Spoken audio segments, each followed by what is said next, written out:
Session 9 is a 2001 psychological horror that blends together the subtle and disarming brilliance of late 90s, early 2000s J-horror with arguably overlooked, if rough around the edges, American mystery thrillers like Frailty, Identity, and 1 Hour Photo. While there is a minimalistic supernatural quality that permeates throughout the dilapidated walls of its real asylum setting, Session 9's story is entirely up to interpretation and will likely polarize those less engaged with its cerebral depiction of insanity. Its storytelling is extremely low-key, and the answers it does give may leave a lot to be desired, as the film's attention is predominantly focused on evocative, immersive atmosphere, unnerving sound design, and engrossing us in the increasingly tense and distrusting relationship of its characters. Session 9 tells the story of a group of contractors who secure a lucrative bid to remove the asbestos from the long-abandoned Danvers State Hospital in Massachusetts, which, for the record, is very much a real place where a good portion of the film was actually shot before it was demolished 4 years later. However, the horrors of the asylum begin to emerge through two distinct plot lines: the slowly deteriorating mind of the lead contractor Gordon, who spends his time ruminating on his troubled home life and the stresses of his faltering business, and the discovery of 9 therapy session tapes that detail a woman suffering from dissociative identity disorder, trying to recall a gruesome murder she committed many years prior. I'm going to say this now, if you're intrigued, I strongly recommend you go in blind. Preferably after the ad read, of course, I've gotta pay the bills, because when I start getting into specifics, it's going to become very difficult to tell if what I'm saying is a spoiler or not. It's not just the fact it's a really convoluted plot, but it also has what I like to call the Oz Perkins effect, where it might lead you to believe the answer is far more elaborate than it ultimately is,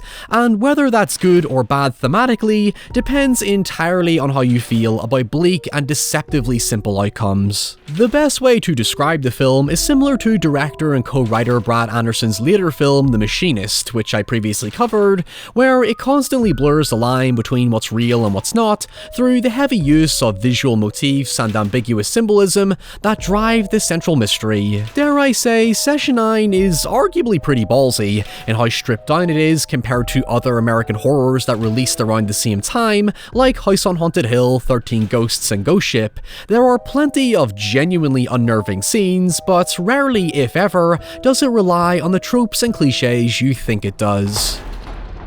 I mean, it's not game-changing or anything, but I truly believe that Session 9 is definitely far from what you might expect it to be. So, brace yourself. However, just before we dive deep into the catacombs, this video is sponsored by Vezi. Christmas and Black Friday is almost here, and not only is it the season for treating yourself and your loved ones, but it's also the season of cold, wet, snowy, and icy weather. As such, now is the perfect time to kill 2 birds with 1 stone by gifting yourself, your friends, and family with Vezi's 100% waterproof footwear, which are designed to counter unpredictable conditions and climates, so you can simply get on with life in both the ultimate style and comfort. For this winter season, I highly recommend Vezi's Weekend Chelsea, because they basically provide all the benefits of winter boots, but without all that rigid, heavy-duty nonsense. They're made with a cozy fleece lining that's both breathable and lightweight, whilst providing remarkable warmth and waterproof protection from puddles, mud, sleet, and snow. Think of them as an elaborate pair of Christmas socks, but this time you don't have to pretend you like them, because you are going to love them. I especially like their high-top protective design because it adds shielding for those harsher moments when water and the occasional murky leaf sneaks its way up my leg, and just aesthetically speaking, they have a slick look that suits a variety of casual and formal occasions, so hey, you don't need to go carrying around an extra pair of shoes for the Christmas party this year. Step into waterproof comfort with Vezi's Black Friday sale and enjoy up to 40% off select waterproof styles at Vezi.com. Stay dry and save big. Shop now before the best deals slip away. Session 9 opens by very intensely placing us in the headspace of our main protagonist Gordon Fleming by using a dolly zoom behind his head to convey his emotional distance and the psychological vertigo of his overwhelming thoughts. He attempts to drown out all noise around him, such as the aggressive chirping of birds and the loud bombastic static from the changing radio station that distinctly highlights chatter about the pressure of hardworking Americans in a fractured economy, and a woman detailing how little she sees of her husband due to work and the dire mood he's constantly in. These details summarize Gordon's life in a nutshell. He's desperate to win the hospital contract to keep himself financially afloat for the sake of his wife Wendy and newborn baby during a time of turbulence and hardship. Each day when he returns from work, he parks himself alone outside his home as if struggling with the urge to go inside. Something deep down saddens him, haunts him even. Perhaps this isn't the life he envisioned, as his home brings no peace or comfort from the persistent stresses of work. In an unrealistically desperate plea to guarantee the contract from rival companies, which includes a hefty $10,000 bonus per labourer should they complete the work on time, Gordon creates a nightmare of his own making, as he offers to complete the job in only a single week, despite Phil and his staff's concerns for both practicality and Gordon's own emotional well-being. The emphasis placed on making the Danvers State Hospital a character itself truly cements the atmosphere, as David Caruso explained in an interview with About Film that shooting there left a tremendous sense of unease, especially with how little production design was needed given the derelict state they found it in, which even included the various apparatuses used for many of its treatments. It gives the film a real sense of place and authenticity, with the heavy use of long shots allowing the setting to breathe and encompass the characters. In particular, it reminded me of those creepy urban explorer videos where the eeriness comes from how open and vulnerable it makes you feel. In fact, Gordon and Phil are warned that many individuals like vandals and homeless squatters are bound to venture onto the premises, thus removing any feeling of security, and that's before you start getting into overactive imagination territory, where there's just this inherently sinister presence stemming from the hospital's notorious history of shock therapy, lobotomies, and housing many violent, dangerous patients. As I said, since it doesn't rely too heavily on jump scares, spooky sightings, or your typical horror artifice, it instills a very organic sense of fear, and lets your imagination do most of the heavy lifting, especially as it takes its time giving you a breakdown of the hospital's various rooms and operations. This sensation very much becomes the case for Gordon when the presence of the hospital gets inside his head, and he begins hearing a disembodied voice speaking to him as though from an old recording, and soon becomes distracted when exploring the walls of an exclusion room designed for art therapy that seemingly reminds him of his own stresses in life, leaving him to reminisce upon returning home. On Monday, Gordon hires 3 men for the job: his young nephew Jeff, a boisterous gambling addict called Hank, and a well-educated and highly intelligent college dropout called Mike. However, Phil takes issue with Gordon not hiring better, more qualified candidates like his contact Craig, believing it will jeopardize their chances of completing the deadline to obtain their bonus. After some dubious reassurance, they plow ahead with the job at hand, as it slowly comes to light that some time ago, Hank stole Phil's girlfriend Amy, causing significant bad blood between them, and thus Phil makes it his mission to convince Gordon to fire Hank. As for the hospital itself, Mike basically becomes our exposition king after doing research on it, and explains that in 1984, the hospital shut down after it was countersued by the family of a patient called Patricia Willard. It was said Patricia was put through a new emerging form of therapy to help with memory repression, where she claimed to recall being repeatedly essayed by her father as a child as part of her family's satanic cult, and even witnessed her own mother cut out the heart of a baby, to which it was devoured. A lawsuit was filed but later dropped when a physical examination revealed Patricia was still a virgin despite claiming to go through multiple abortions. Thus, the family legally retaliated and took down the hospital. Why does this story matter? Well, it doesn't. But besides some clues to help build eventual theories as to what's going on, it further cements the film's grounded and realistic atmosphere, where our thoughts and feelings and growing knowledge of the hospital's dark history can transform what is ultimately just an ordinary, mundane place into something extraordinary. It's the epitome of the mind makes it so. What we see throughout is nothing more than an empty building, but when you start attaching its history and the various word word-of-mouth sentiments, suddenly it breathes new and, in this case, haunting life into it. This becomes significantly more clear when Mike soon finds a box containing 9 audio tapes detailing therapy sessions with a patient called Mary Hobbs, who's being put through the same memory repression procedure in order to recall a gruesome crime she committed one Christmas night. The catch here is that she suffers from dissociative personality disorder and jumps between 3 distinct voices: the princess, Billy, and Simon, each of whom are slowly revealed the further we get into the tapes. Mike basically spells it out for us when he discovers that each personality likely represents a different part of her psyche. The princess is innocence, Billy is protection, and Simon, well, he's a curious fella that the doctors can't seem to unlock. Although, the way the crypticness of Simon is followed by a transition to Gordon outside his house suggests that there might be a possible connection between them, but let's explore further before we jump to any conclusions.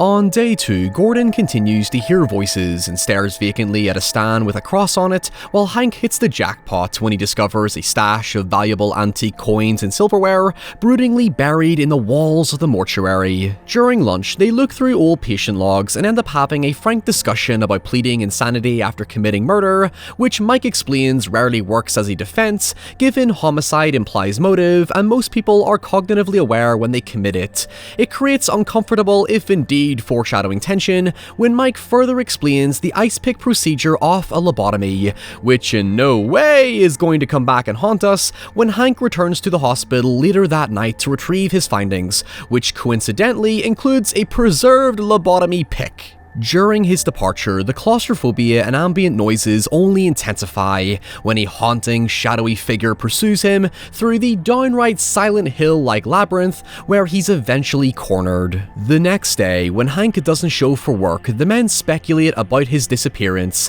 leading Phil to begrudgingly contact Amy, who says Hank came home last night, excitedly packed his bags, claimed he found his fortune, and bolted to Miami, presumably to gamble it all away. Now, this is the point in the story where spoilers become unavoidable, because while the storytelling itself is minimalistic, the dialogue is anything but, because there are so many pieces of information that are communicated that help build up these different theories as to what is possibly going on, but more so it misdirects your understanding until more information is revealed, thus the story is recontextualized with hindsight. Let me do my best to explain it. So, the day prior, Gordon notices Phil suspiciously dealing with 2 men outside the hospital, which he now suspects were hired by Phil to get rid of Hank, given their spiteful history. Yet, we also have the particularity of Mike's lobotomy story and the ice pick Hank finds, which leads us to assume there is likely more to what happened. While the men grow more suspicious at Gordon's aggravation, we soon learn just why exactly that is. Throughout the film, Gordon continuously attempts to contact Wendy, but to no avail, which he reveals to Phil is an effort to reconcile for accidentally hitting her on the day he returned home after getting the contract. In his clumsy efforts to be romantic, Gordon caused Wendy to spill boiling pasta water over him, and in the overwhelming stress of the moment with a crying baby and barking dog, he basically cracked. And ever since, he's been living in his van, seemingly haunted by his uncharacteristically violent action, which is coupled with the fact that Mike believes Gordon didn't want a baby and felt pressured to have it to keep Wendy happy, so the turmoil is said to be long brewing. Phil does try to ease Gordon's stress by explaining that the 2 men were simply graffiti artists he was threatening to call the police on, but David Caruso's performance suggests there might be more to this, especially when he goes against Gordon's back to basically mutiny the job with the reluctant help of Mike. However, it's hard not to see where this is going when later that night, Gordon has a violent nightmare while hearing the voice inside his head, thus greatly insinuating there's a darkness that's long been unleashed.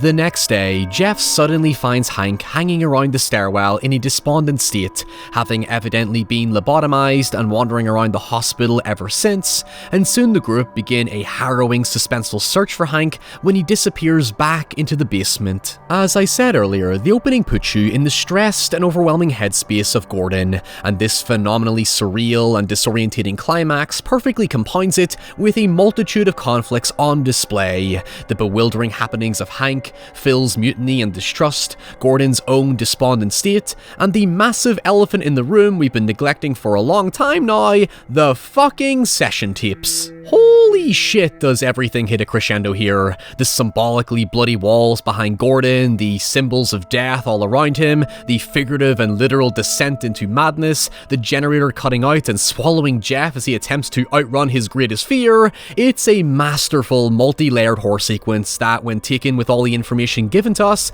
makes for a powerful payoff. The final session tape reveals Simon, the voice that's not only echoed in Gordon's head, but who encouraged Mary to cut up her family to protect herself. It is eventually revealed that Gordon was the one to lobotomize Hank and proceeded to murder each of the men, his wife Wendy, his baby, dog, and even Craig, who arrives just in time for the party, with his insanity being personified through the voice of Simon. Gordon's growing suspicion of Phil was merely paranoia, while Mary's story mirrors Gordon's own. A dark primordial evil buried deep within their soul simply took over when the cracks in their psyche compounded into a crater. As I said in the opening, for many, this reveal might be anticlimactic, but it doesn't make them murdering their loved ones without a tangible motive any less harrowing and tragic. There are many theories one can still interpret, such as Gordon being linked to the Patricia Willard story, where after the asylum shut down, many patients were rehabilitated into the community,